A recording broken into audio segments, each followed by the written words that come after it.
Picture yourself standing in the dead of night. Okay, setting the scene here. Yeah. So the air is freezing, that bitter kind of cold that just cuts right through your winter coat. You are in the middle of a sprawling 160-acre cemetery, And it's totally overgrown. Yeah. completely overgrown. We are talking ancient vines wrapping around crumbling stone, tree branches blocking out the moon, and just this total suffocating silence. Sounds terrifying. It is. You think you are completely alone. But, and here is the hook, somewhere in the darkness, maybe just a few rows over, there is a heavy rhythmic scraping sound. Oh, wow. Someone is down in the dirt, quietly forcing open a centuries-old marble crypt. And, they definitely aren't doing it to pay their respects. No, they're not! Welcome to this deep dive. Today, we are unpacking a massive stack of local Pennsylvania news reports, police affidavits, and digital forensics logs to unravel a real-life horror story. A story that actually just culminated in early 2026. Right. So for you listening right now, we are going to walk you through a tale of a double life, a very dark corner of the internet, and a months-long police hunt.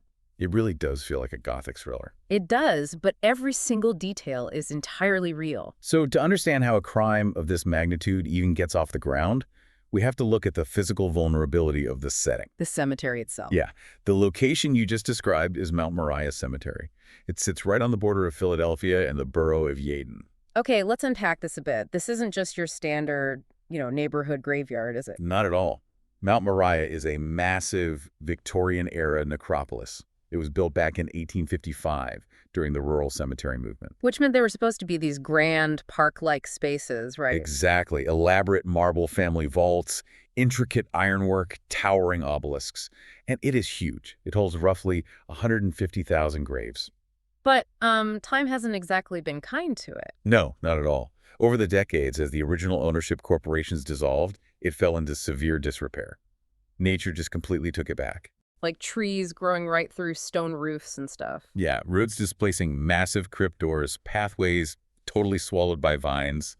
And because it spans across 2 municipalities, it has absolutely no modern security system. So no cameras, no strictly monitored gates. Right, it is a logistical nightmare to patrol. So it became the perfect, isolated hunting ground for a predator who knew exactly what they were looking for under the cover of darkness. And what's wild is that the physical vulnerability of the cemetery perfectly mirrors how this guy operated online. Oh, absolutely. Because the predator we were talking about, Jonathan Gerlach, he wasn't like hiding in the shadows of the dark web. He was hiding in plain sight. He really was. He is a 34-year-old guy from the quiet town of Ephrata, Pennsylvania. Like on the surface, he's just a local musician. Yeah, the surface profile is completely unremarkable. But investigators eventually peeled back the layers of his digital life and found his Instagram account. And the handle is just, it's unsettling. Yeah, he went by Dead Shit Daddy. Yeah. And the content was exactly as creepy as that name implies. It was dedicated to taxidermy, bone museums, and collecting skeletal remains. Wait, hold on. Isn't collecting weird oddities or even like animal bones a known legal hobby on the internet? It is, yeah. So how does having a creepy Instagram make you a criminal suspect? I mean, it's like judging someone just for liking true crime documentaries. There's a subculture for everything. Well, what's fascinating here is that the oddities subculture actually gave him the perfect camouflage. Collecting oddities is not inherently a crime. Right. People buy vintage medical skeletons at flea markets all the time. Exactly. There's a legitimate interest in historical artifacts. But Gerlach wasn't just a passive collector displaying antiques. He was taking it further. Much further. He was actively participating in highly specific private Facebook groups entirely dedicated to buying and selling human bones. So he's hiding his illicit supply chain right out in the open. Yes, he used the legal oddities community as a shield. He wasn't just observing the market. He was secretly becoming its primary supplier. Wow. So let's look at how he actually got these bones, because the narrative shifts to the physical crimes starting right after Halloween in November 2025. And reading through these police affidavits, the sheer physical effort involved is just staggering. Yeah, he wasn't just taking a shovel to fresh dirt, was he? No, his methods were highly premeditated.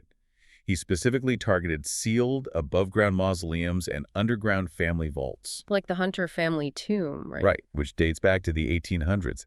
To get inside these underground crypts, He used carabiners and climbing ropes to rappel sometimes 3 meters down into the darkness. That is intense. It is.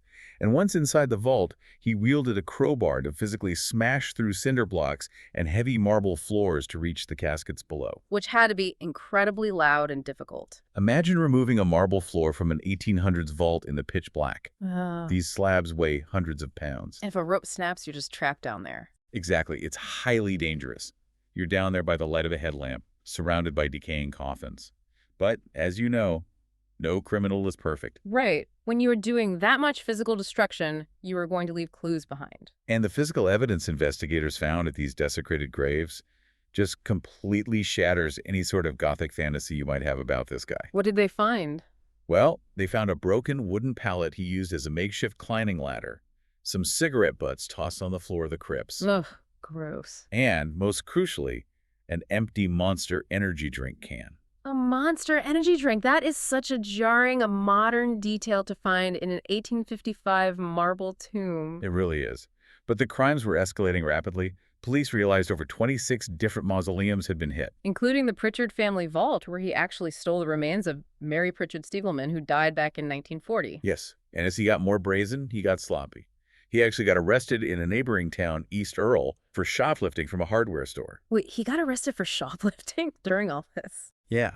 He stole a headlamp, metal cutting wheels, heavy gloves, and a crowbar. Basically, a grave-robbing toolkit. Precisely.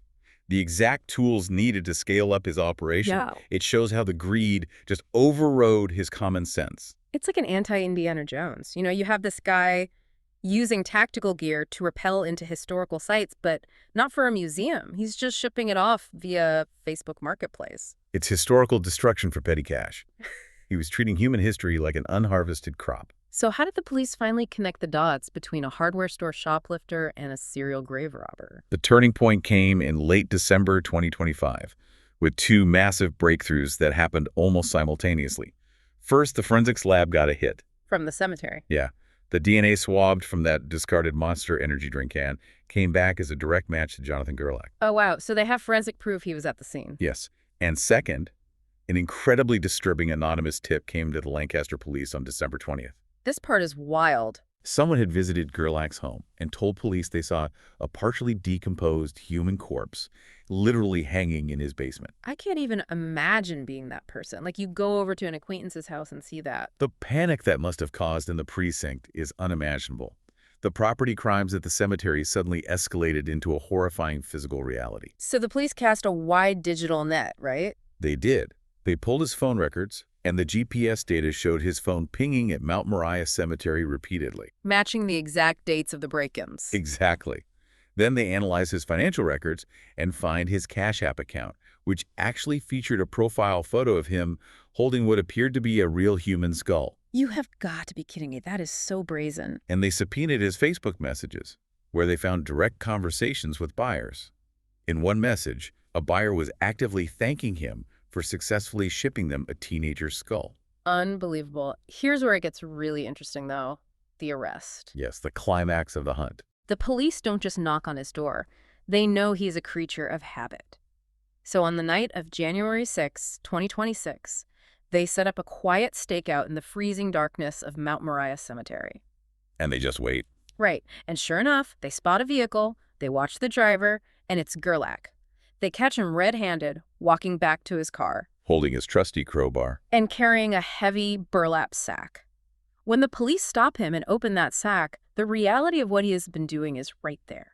What was inside? Inside, they found the mummified remains of 2 small children, 3 skulls, and an assortment of other human bones. It is a staggering moment for the arresting officers.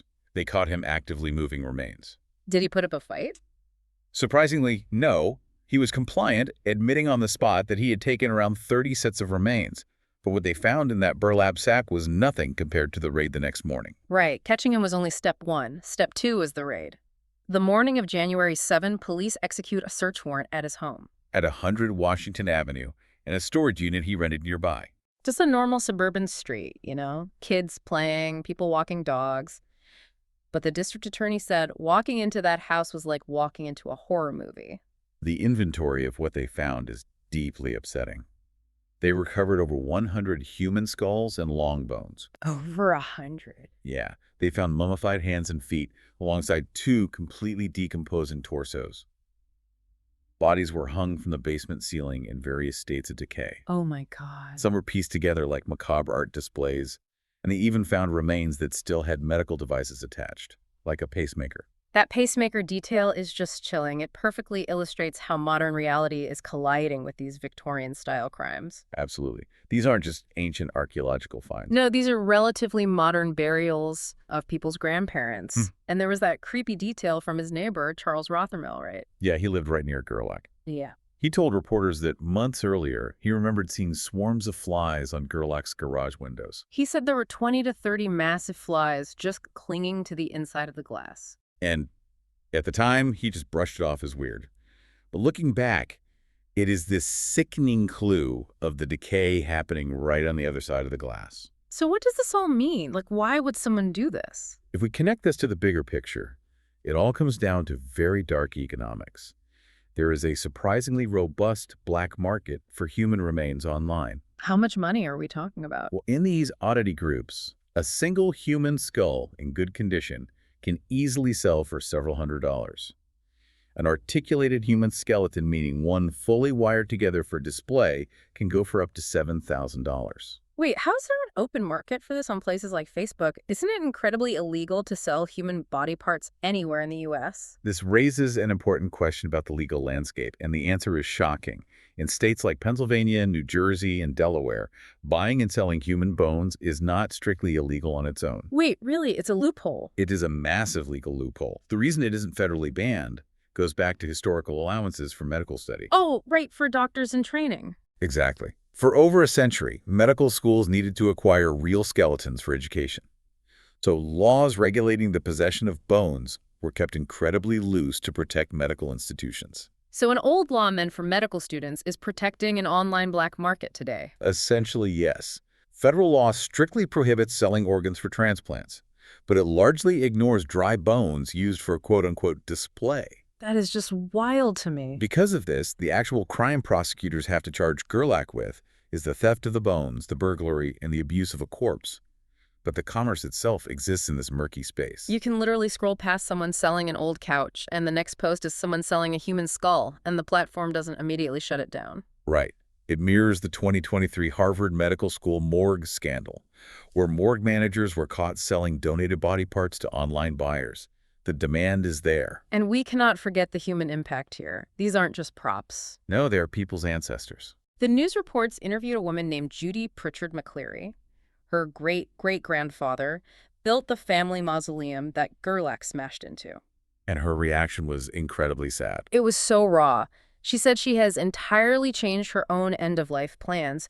She wants to be cremated now simply because she says, quote, "No one is going to dig me up." It is a profound violation of community trust. When we lay loved ones to rest, there is an implicit social contract that they will remain undisturbed. Exactly. And just to impartially report on the political fallout of this, Pennsylvania House Speaker Joanna McClinton has released statements indicating her office is now actively pushing for new state laws to explicitly criminalize the sale of human remains. The goal is to close that loophole, right? Yes, to deter this kind of tragedy from happening again and restore the legal sanctity of these resting places. It is a necessary step because the scale of the damage here is just hard to comprehend. The journey of this case is astounding. It really is. It started with a quiet, overgrown cemetery being slowly dismantled in the bark, and it ended with the exposure of a massive, macabre underground market. And Jonathan Gerlach is currently sitting in a jail cell, facing over 574 criminal charges. Held on a $1 million bail. The sheer volume of the charges reflects the staggering number of victims. It leaves investigators with the heartbreaking task of trying to identify over 100 different sets of remains. Trying to return them to the graves they were stolen from, it's going to take years. The digital age has truly commodified absolutely everything. Yeah. We are so accustomed to the convenience of online marketplaces. We rarely stop to ask where the supply is actually coming from. We live in a world where the strange and the macabre are just another niche market, which leaves you with a lingering question to ponder long after you finish this deep dive. If literally anything can be reduced to a price tag and shipped with a quick click, How much of our own sacred history is quietly being dismantled, boxed up, and sold to the highest bidder, right in plain sight? It's a dark thought. It really is. Thank you for joining us on this deep dive. Next time you pass an old, forgotten cemetery in the dark, you might just look at it a little differently.